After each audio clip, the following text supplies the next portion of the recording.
Hello friends, welcome to Om Shanti for education. आज के इस वीडियो में दोस्तों हम लोग जानेंगे मेडिकल सर्जिकल नर्सिंग के नेक्स्ट टॉपिक पेप्टिक अल्सर के बारे में। पेप्टिक अल्सर क्या होता है, इसका नाम पेप्टिक अल्सर ही क्यों पड़ा, ये सारा के सारा दोस्तों इस वीडियो में हम लोग जानेंगे। पेप्टिक जो अल्सर होता है, देखिए ये वर्ड होता है ड्राइव हुआ है पेप्टिक अल्सर। जो पेप्टिक होता है वो वर्ड ड्राइव हुआ है ग्रीक वर्ड पेप्टिकोज से। पेप्टिकोज मीन्स होता है कैपेबल ऑफ डाइजेस्टिंग, जो कि डाइजेशन में हेल्प करता है। वो हमारे बॉडी में स्टमक के अंदर एक एंजाइम होता है पेप्सिन। ठीक है दोस्तों, पेप्सिन से आ गया है पेप्टिक। पेप्सिन का काम क्या है दोस्तों, कोई भी फूड होता है उसको ब्रेक डाउन करने में हेल्प करता है, माने कि उसको डाइजेशन करवाता है, इसलिए इसका नाम दोस्तों पेप्टिक पड़ गया। अब अल्सर, अल्सर मतलब होता है दोस्तों सोर। इसको अल्सर में मतलब सोर या एब्सेस कह सकते हैं या डेड सेल। अब दोस्तों जो हमारा स्टमक होता है, स्मॉल इंटेस्टाइन होता है, उसका जो लाइनिंग होता है दोस्तों, उस लाइनिंग में जो एसिड होता है उसका सिक्रेशन स्टमक में बढ़ जाने के वजह से या फिर कोई भी इन्फेक्शन हो जाने की वजह से, जो कि बाल होता है, लाइनिंग होता है, स्टमक का लाइनिंग होता है, वो क्या हो जाता है दोस्तों, डैमेज हो जाता है। तब उसको अल्सर के जैसा फॉर्मेशन हो जाता है, उसी को हम लोग कह देते हैं दोस्तों पेप्टिक अल्सर। अब दोस्तों इसको शुरू करने से पहले आपसे एक क्वेश्चन है दोस्तों कि बताइए स्टमक का कितने पार्ट होता है, स्टमक कितने पार्ट में डिवाइड है, जल्दी कमेंट करके बताइए। आई होप दोस्तों कि आप लोग ने बताया होगा कि कितने पार्ट होते हैं स्टमक के। अब हम लोग देख लेते हैं दोस्तों इसका डेफिनेशन। सबसे पहले इसका डेफिनेशन देख लीजिए दोस्तों। Peptic ulcer is an open sore, क्या होता है, ओपन सोर होता है in the lining of stomach, stomach के लाइनिंग में, स्मॉल इंटेस्टाइन में और इसोफेगस में।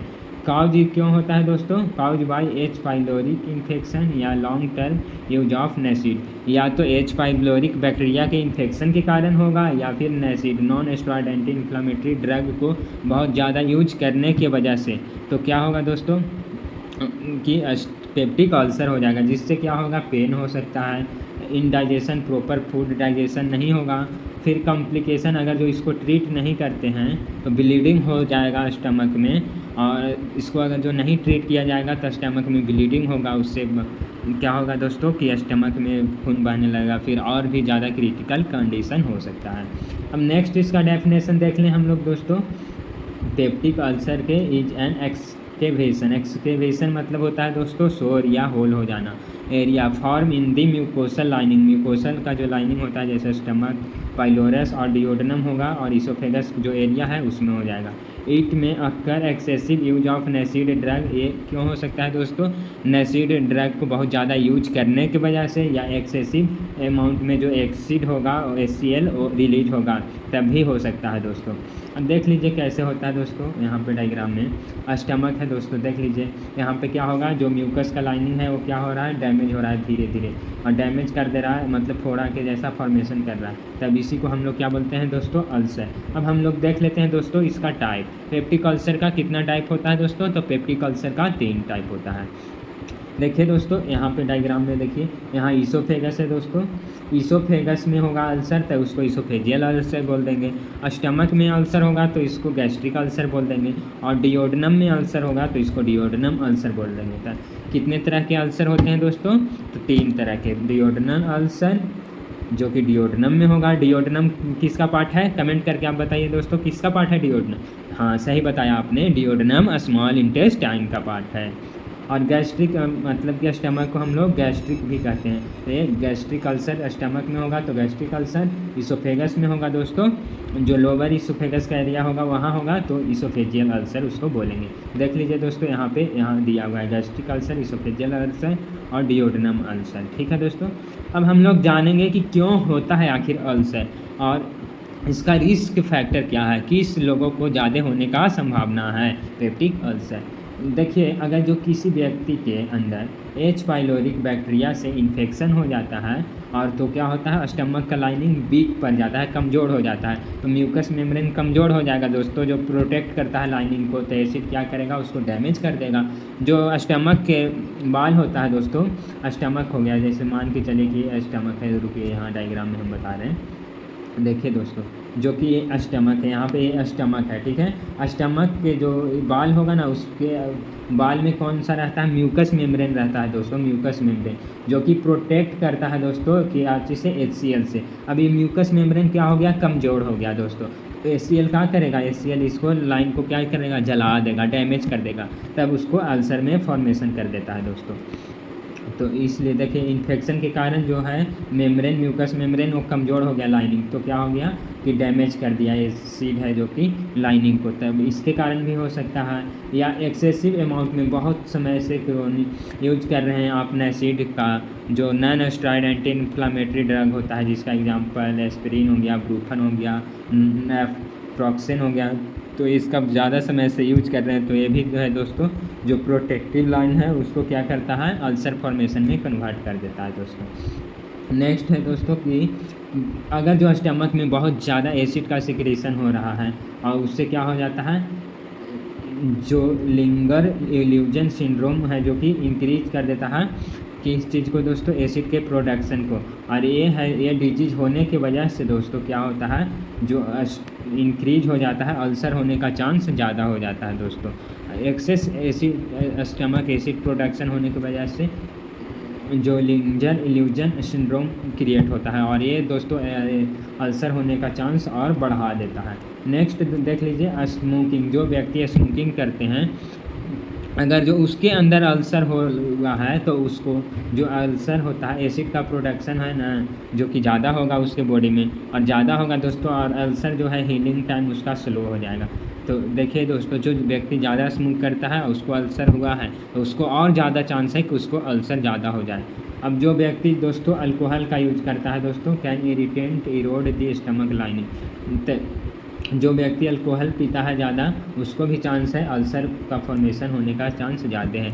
जो कि बहुत ज़्यादा व्यक्ति टेंशन में है दोस्तों, स्पाइसी फूड खा रहा है, bile not primary cause they aggravate existing ulcer, उसको क्या है दोस्तों कि अल्सर होने का चांस ज़्यादा है। जो व्यक्ति स्पाइसी फूड खाता है और ज़्यादा स्ट्रेस ले रहा है उसको, अगर जो किसी को अल्सर फॉर्मेशन हुआ है दोस्तों, तो उन्हें स्पाइसी फूड नहीं खाना चाहिए दोस्तों, ज़्यादा तेल मसाला वाला चीज़ नहीं खाना चाहिए।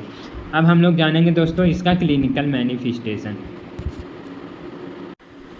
क्लिनिकल मैनिफेस्टेशन को दोस्तों हम लोग क्या बोल देते हैं, साइन एंड सिम्टम भी बोल देते हैं दोस्तों। अब देख लीजिए, बर्निंग सेंसेशन फील होगा, बर्निंग सेंसेशन अल्सर हो जाएगा तो मतलब कि जलन सा फील होगा। फिर क्या होगा दोस्तों, अपर एब्डोमेन होगा, और बिटवीन मील मतलब कि खाना खाने के दौरान या नाइट में क्या होगा, रिलीव होगा ईटिंग और एंटाइस, खाने के बाद क्या होगा, रिलीव होगा कि उसके पेट में गैस बन गया है, तो क्या होगा दोस्तों, उसको एंटा एसिड लेना पड़ेगा तब वो जाके ठीक होगा।